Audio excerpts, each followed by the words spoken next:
In our last session, I read a letter from a woman who was upset that her husband Sam had invited his 14-year-old son Michael from a former marriage to live with them without talking to her first.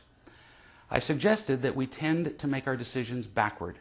We talk about children, for example, when we should be talking about the foundation of the marriage first, which is real love. She can't talk to her husband about a child until she first pays attention to the quality and quantity of the love in her marriage. So now, let's go back to the writer of the letter. You're upset with your husband, so all he can hear you say is, "I don't love you." Until you are more loving, no discussion you have about his son will be as productive as you'd like. Learning to love your husband is a lifelong effort, though.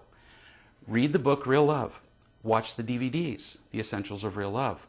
Read the book Real Love in Marriage. In the meantime, though, while you're steadily increasing in your ability to love him, what can you say to him about this present situation? As I suggested in the last session, you can first, tell the truth about your own mistakes. Second, love your husband. Third, work out the details of the problem. The first two steps, telling the truth about yourself and loving your husband, are really inseparable. As you tell the truth about your mistakes, instead of selfishly using getting and protecting behaviors here, that alone is a very loving act on your part. And the most important truth you could tell about yourself is mostly about whether you have been loving toward him. So you can accomplish both of the first two steps by saying something like this to your husband. Sam, in our discussions about bringing Michael here, I have not been listening to you. I know you feel a lot of pressure to let him come. In some ways, you feel like you abandoned him years ago, and now you want to make up for the years he hasn't really had a father. And while you were trying to get that across to me, I was only thinking of myself. I was thinking about how it would inconvenience me. I was being selfish and not really listening to you. I apologize. Now, right about now, you should really have his attention. He will be stunned that you're genuinely listening to him and not defending yourself.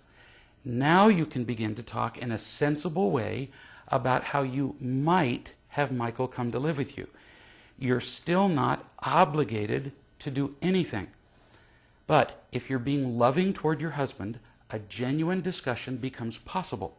We'll get to the details of the discussion in a moment, but the most important thing is to remember what creates happiness for you and a great relationship with your husband, because that is what you really want, isn't it? Your natural tendency is to protect yourself. Having a teenage boy in the house will be a considerable inconvenience, but you won't learn to be genuinely happy by taking only the courses of action that are convenient for you. We become truly happy only as we learn to be more loving. That doesn't obligate you to do every loving thing on the planet, but you do need to work at being as loving as you can. So, what does being more loving look like? You've already done some of that by telling the truth about yourself.